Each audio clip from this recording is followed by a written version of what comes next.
खूप कष्टातून ही बाग उभा केली होती, पण यावर्षी दुष्काळामुळं पाणीच नसल्यामुळं ही बाग काढण्याची वेळ माझ्यावर आलेली आहे. खूप मोठ्या प्रमाणात नुकसान होत असल्यामुळं हा निर्णय मी घेतला.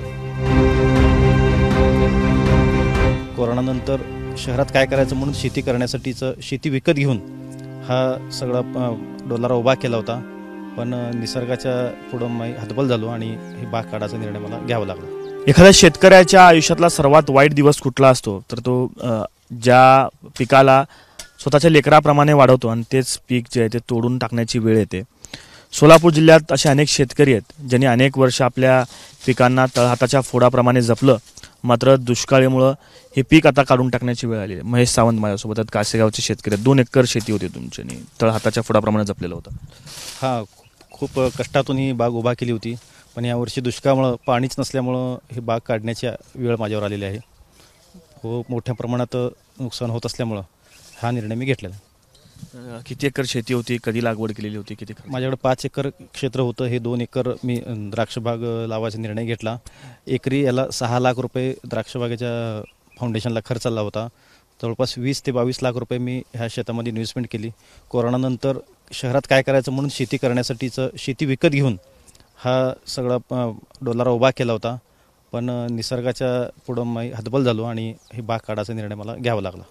खरं तर मी जेव्हा इथं हे बागेत आलो आणि बाग काढण्याचा निर्णय त्यांनी घेतला, मी ते स्वतः खरं शेतकरी आहेत, मात्र त्यांनी ते बागेला स्वतः हात लावणार नाही, स्वतः तोडणार नाही असं सांगितलं. तुम्ही स्वतः असं म्हणाल की मी ती बाग तोडणार नाही? हा ना, मी 4 वर्षापासून ही बाग म्हणजे लहान रोपं लावण्यापासून ह्याचं मी जपणूक केली होती आणि ती आता एवढ्या मोठ्या झाडाचं रूपांतर झालं. ह्याचं फळाचं उत्पादन घेतलं मी आणि ही बाग तोडायला मला खूप जड जात होतं. त्यामुळं मी स्वतः माझ्या हाताने बाग तोडणार नाही, मजुरामार्फत बाग तोडायचा निर्णय घेतला. जगवता येत नसती बाग, टँकरद्वारे पाणी केलं असतं किंवा काही इतर उपाय करता आले नसते? नाही, आपल्या भागात टँकरची सुद्धा भयंकर अवस्था आहे. 4 ते 5 हजार रुपये एका टँकरला जाणार, पण पुढं पावसाची काय गॅरंटी किंवा पाऊस येईलच किंवा काय.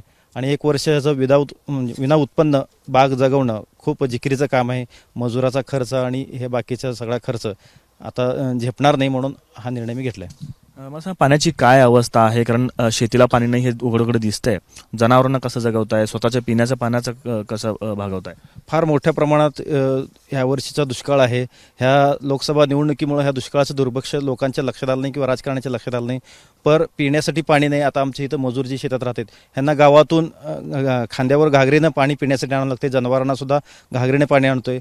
आजूबाजूच्या शेतकऱ्यांकडनं थोडं अर्धा तास 1 तास आपण एखादं बॅरल भरून जनावरं जगवण्याचा प्रयत्न करतोय. खूप मोठं म्हणजे संघर्ष चालू आहे ह्या पाण्यासाठीचा. भयंकर परिस्थिती आहे ह्या वर्षी. तर शेतकऱ्यांना लाखोंचा खर्च यासाठी करावा लागतो आणि लाखोंचा खर्च झाला त्याच्यापेक्षा जास्त दुःख ते त्यांच्या बोलण्यातूनही व्यक्त करतायत की तळहाताच्या फोडाप्रमाणे जपून या लहान लेकरांसारखं या पिकाला वाढवायचं आणि दुष्काळामुळे या निसर्गाच्या लहरीपणामुळे हतबल होऊन जायचं आणि सगळं पीक जे आहे ते स्वतः तोडून टाकायची अशी परिस्थिती बळीराजावरती आलेली आहे. संपूर्ण सोलापूर जिल्ह्यात आपल्याला हीच परिस्थिती मिळते. सावंत यांनी बोलताना एक शब्दाचा उल्लेख केला की लोकसभा निवडणुकीमुळे कदाचित या दुष्काळाचं दुर्भिक्ष, दुष्काळाची जाणीव जी आहे ती राजनेत्यांना झाली नसेल, मात्र हे चित्र पाहून तरी सगळे नेते जागे होतील आणि सरकार दरबारी याची दखल घेतली जाईल अपेक्षा सोलापूर जिल्ह्यातला शेतकरी व्यक्त करतोय. कॅमेरा पर्सन अयूब कागदीसह आफताब शेख, एबीपी माझा, कासेगाव, सोलापूर.